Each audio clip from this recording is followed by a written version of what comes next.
Record. All right.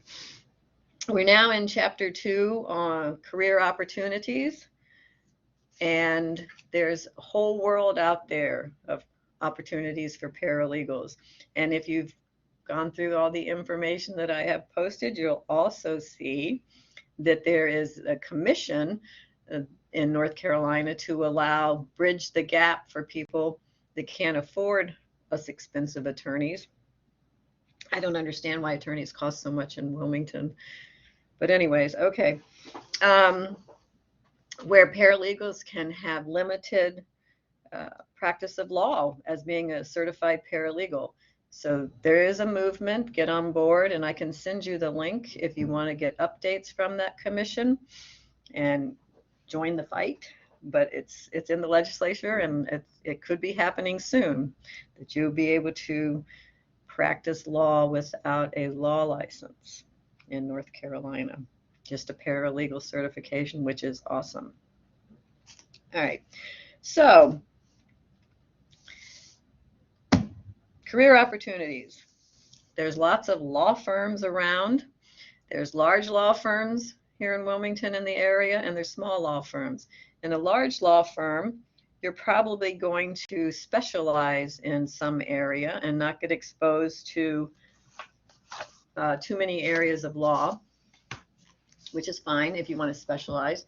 In a small law firm, which there are many, you're going to get lots of different types. You're going to get divorces, traffic tickets, criminal. You're going to get everything because that's what small law firms have to do in order to stay in business. So they need to take almost any case that they're offered. So you can read the information in here. And it just depends on, this is general, so it just depends on the area. There's a lot of, on Indeed.com, attorneys looking for paralegals right now, and some of them have contacted me, and I keep a folder in my outer office that will take a student while they're working towards their degree, just to answer phones perhaps, just to get some experience in the law office environment. So go on Indeed.com and look for those, or if you're on campus, stop by my office. I printed them out. Several law firms here take our paralegals, and if you're in the AAS degree, you have to do the work-based learning, the WBL 111P for paralegal. And if you are already in a law office setting and you are taking the AAS degree, contact me and you can sign up for the WBL next semester and just go ahead and get it out of the way, because all you have to do is work 160 hours in a law office during the semester, and you're already doing that. So you might as well get the credit for it and not wait till your last semester. Okay, it's common knowledge that compensation, the larger the law firm, the better you're going to be. Some law firms here offer paralegals $15 an hour, and I'm like, really? They're worth a whole lot more than that. But anyways, there's also corporations and business organizations, and if you have a question, just raise your hand or shout it out. Corporations and other business organizations, and this government. The government, we have several paralegals that have graduated and gone on to work for the city of St. Louis under the city of St. Louis. I moved to Wilmington in 2003, sorry. City of Wilmington. In the city attorney's office, we have them in the public defender's office, we have them in the district attorney's office, we have them as court clerks to the judges. Yeah, they're all over. PPD has taken, corporations have taken our attorneys, paralegals. I'm a little strung out. I didn't sleep all last night, sorry. All right, so the benefits of working in a government setting or for a larger corporation are health insurance, 401ks, things like that, regular hours, 9 to 5. There are some law firms too in Wilmington that do offer health insurance and 401ks and bonuses, that type of thing. All right, administrative agencies, we're on page 23.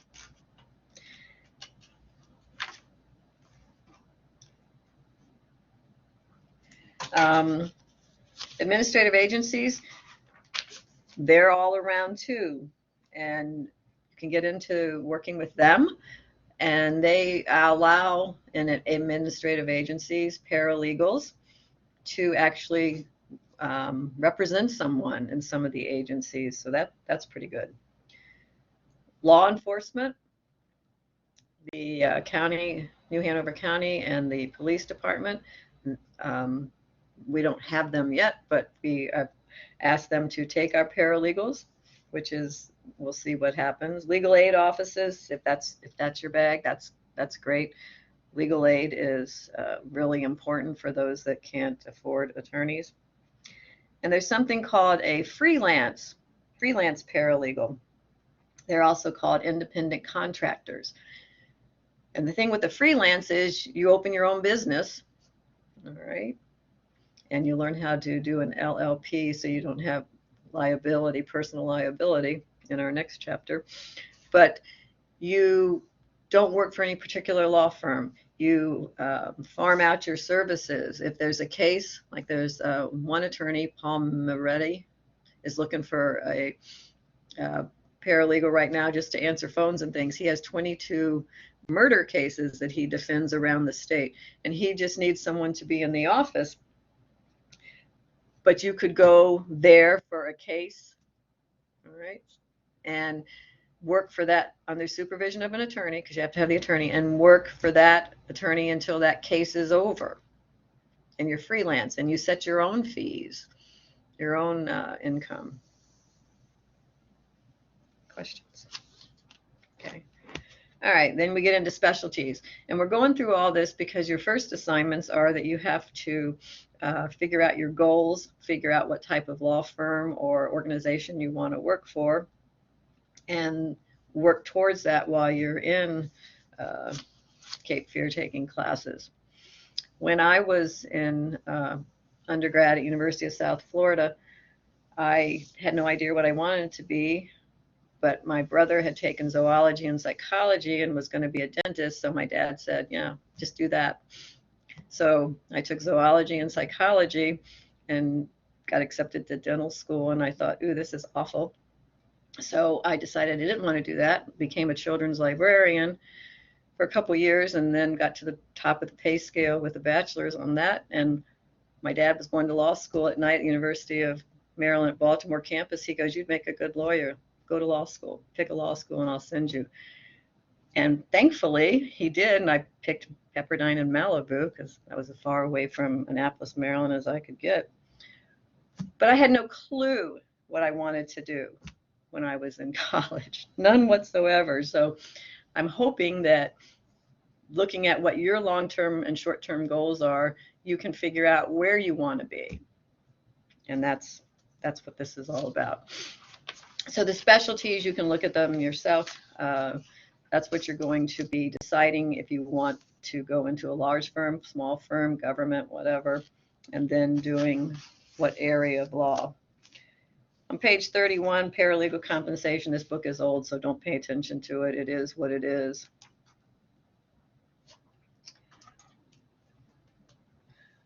All right, so your first assignment is defining your goals, long-term and short-term goals, and that's due September 8th. And then we're also going to draft a resume and a cover letter.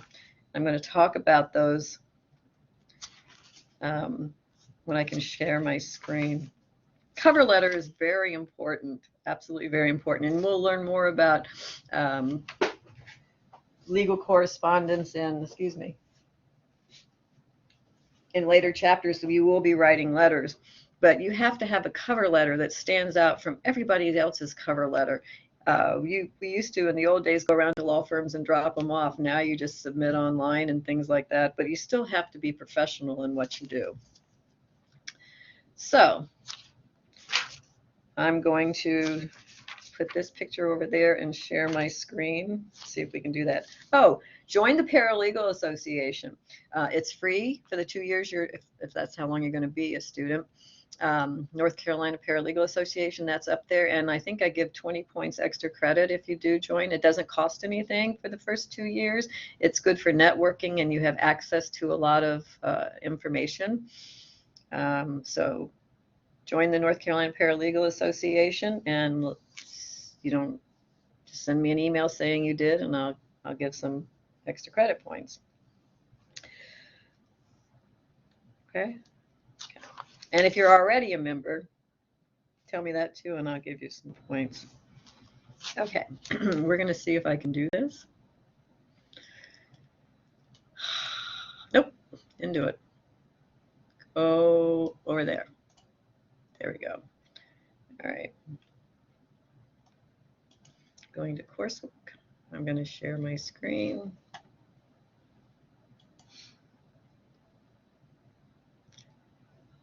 Share screen. Share screen. Share. There we go. Hide. Go away. Can you see this? Why is that still up there? Share. Cancel. Okay. All right. Let me get down to, this is what I've been having a lot of trouble with students registering for the wrong classes. So it's in the course sequence. It's also on our website. But so just make sure you see what all these courses are and register for them in the semester that you're supposed to register for them in, and you will graduate on time. Hide. Okay. I did notice some of you did read the rules and answered in full sentences and things like that on the EV, which is wonderful. In the law, you need to use complete sentences with any assignment you're given. If answering questions from the textbook and it asks for a yes or no question, yes or no is not enough. You have to say, yes, I have the book, because you don't want the reader to have to go back and look at what the question was that you just answered yes to. So that's in law offices and worldwide, I think. Don't forget to keep practicing on Westlaw as much as you can. There's the Paralegal Association, and I will add 20 points extra credit to an assignment if you just tell me you joined. Textbook PowerPoints. Okay, we're going on down. Whew. Where are we? Okay, career opportunities. I don't know if you've watched the lecture from last year, but I wore the same shirt every day, every lecture, so I would not remember what shirt I wore. Whatever. Okay. I do have some lecture notes. I try to talk about that. Yeah, so just read. It's pretty self-explanatory if you can read and write. Chapter outline, paralegal descriptions. Okay. This is a really good, NALA is the National Association of Legal Assistants, and they have really good information about different types of duties in each kind of area. So look through that while you're finding out about your goals, what you want to do. We've got some sample resumes that you're going to be drafting a resume. All right, here we go. Emily Harnaway, I don't think she's here anymore, but she did these. Did I have them? I'm sorry, I'm giving you. Yeah, here we go. This PowerPoint. Y'all can look at it on your own.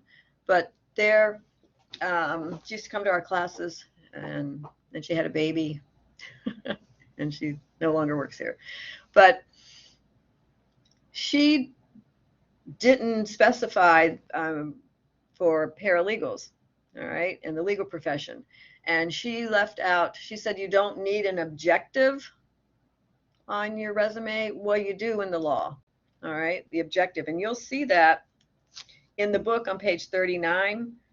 The first thing it is, employment objective, a position as a paralegal in a private law firm that specializes in personal injury practice. That's on page 39 in your text. But I refine it a little bit more. Refine it to the specific place you're applying to. You would say a position as a paralegal in the prestigious law firm of Susan Clark, LLP. All right. You want them to think that they're special and they're going to like that. So the only thing is with that, if you do send it out to a lot of different law firms, make sure you change the name of the law firm each time you send it to another law firm. But I do want you to have an objective. So if you're watching the PowerPoints and she says, no objective, well, yeah, you do in legal. She just did it for general. All right. So you guys can look at that. She also has the cover letter,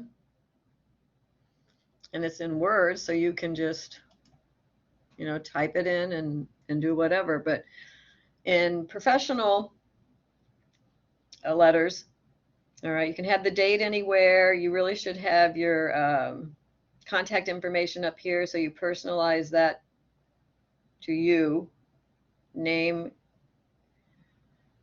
But if you're sending it on in the internet, don't put your physical address totally. Just put the city and state.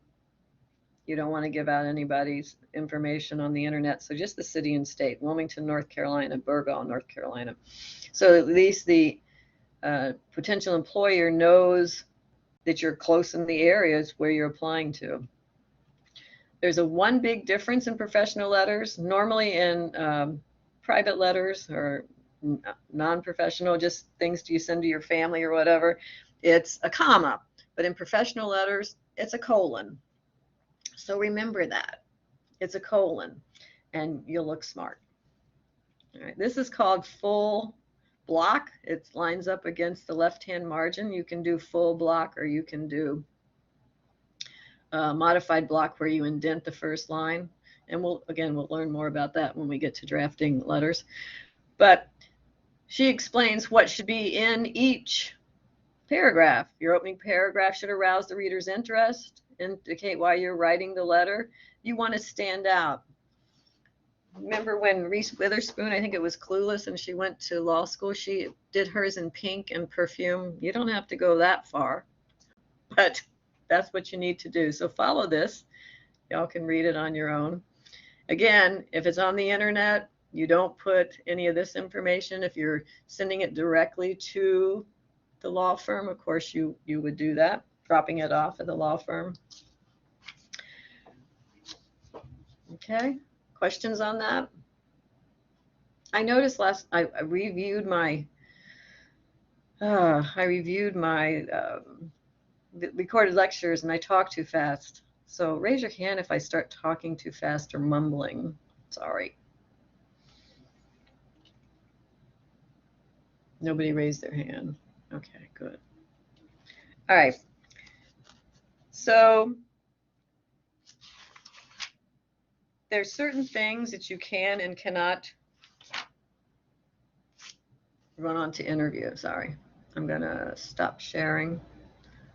I don't know how to stop that.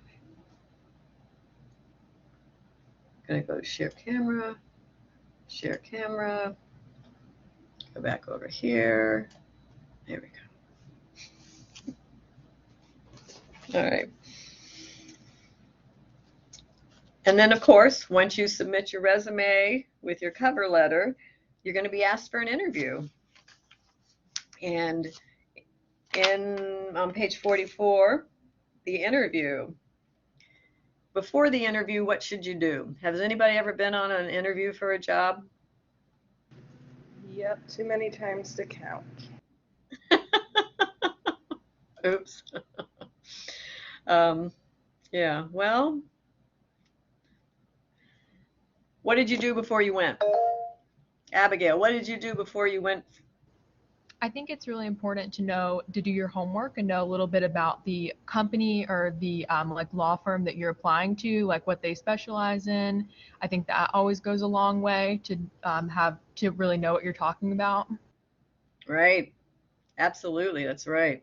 So yeah, you do your research about the law firm or the DA's office or wherever you're going, because that shows that you were definitely interested. If they ask you, what type of law are you interested in, and you say elder law, and this is a firm that doesn't do elder law, not going to be not going to be hired. So do your research. Um, think about the things that they're going to ask, and there's some questions that they can't ask according to the law, and you see those in on page 45 in Exhibit 2A. Are you married? None of their business. Do you have any children yet? Because that might mean, well, they don't. They have children. She's going to be late to work. Whatever. Not. Are you or your husband a member of the Republican Party or the Democratic Party? All right. Anyways, certain things they just can't ask. Your age. They can probably figure out how old you are, but they can't ask your age. Things like that. But do your homework, anticipate your answers, rehearse before you go. Have your spouse or a friend ask you questions and act like you're at the interview. And the appearance must be professional. You've got to, some are done over Zoom, but some are actually in the law offices now. A professional appearance. All right. Act like you already have the job, and that's what you're going to dress like. Okay. All right. At the interview, there's certain kinds of questions they're going to ask, types of questions. Close-ended questions, they just simple yes or no. Are you available to work on the weekends? Yes or no, but you can elaborate. But close-ended questions. Open-ended, they ask you to discuss something. All right. What experience do you have? That's not a close-ended. You're going to have to say all the kinds of experience. And you can have, if you've had previous jobs, you can have work samples that you've done. If you've drafted complaints or interrogatories, of course, with the client's name redacted.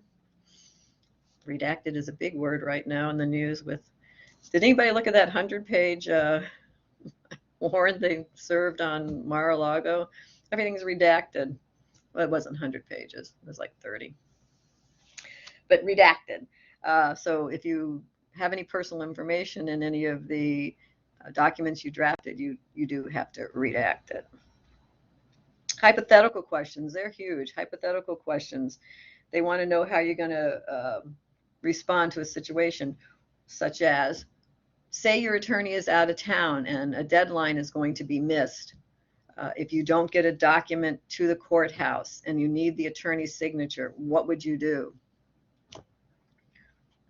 And don't say I'd forged the attorney's signature. With all our technology, right now you could get it through the computer and get it signed and get a wet sign, a copy of a wet signature. So, but they want to know how you do that. Or say you're working on the deadline and you have to have something in by 2:00, and another attorney comes in your office and he says, I need this by 1, and drops it off and leaves. What would you do? Would you say, I can't do it because I have this deadline? I sure would. Go find someone else. But hypothetical, how you would respond to certain conditions that arise in your office. Pressure questions. Yeah, I don't even know any pressure questions. But pressure questions. And I think one of the assignments you have to identify what questions are. See how you deal with uncomfortable situations or unpleasant discussions. All right, no gossiping at the law office. After the interview, I used to send out thank you notes in the mail. That's how long ago I looked for jobs. But, send them an email thanking them and for the interview. Follow up. All right. Sometimes they'll ask you, what pay do you want? What level of salary, we'll tell them, don't be afraid. All right, just tell them what you want. And if they can't handle that, maybe they'll negotiate. And don't lowball either, because then they'll go, oh, I was going to pay you 30,000, you only want 28. Okay. All right. So that's about it on that chapter. It's pretty self-explanatory.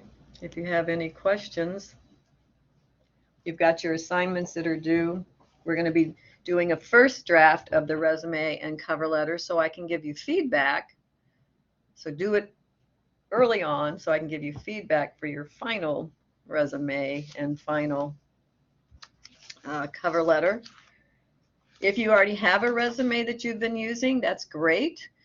We're just going to tailor that to the legal profession.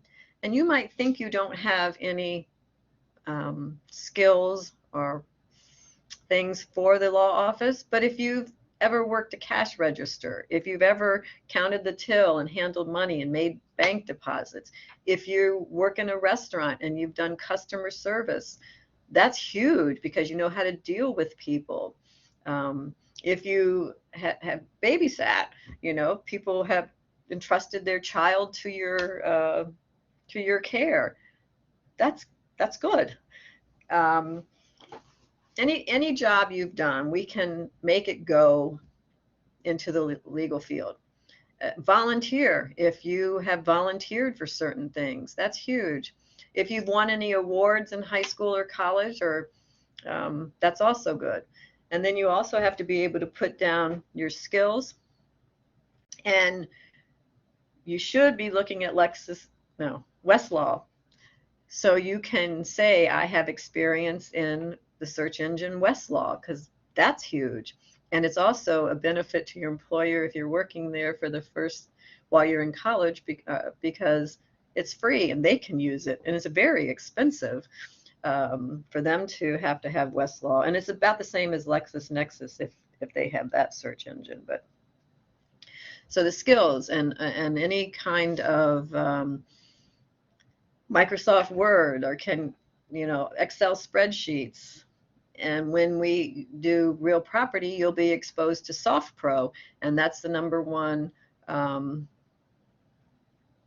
whatever it is, application that people use to do real estate closings. And we have Best Case for bankruptcy, and that's what is used in some law firms for bankruptcy. So you'll have those skills as you go along, but don't minimize anything you've done in your life so far. Spin it in a positive way, and you need to stand out. You might think you have no experience, but you do. Okay? Okay. I'm going to stop recording. If anybody has any questions.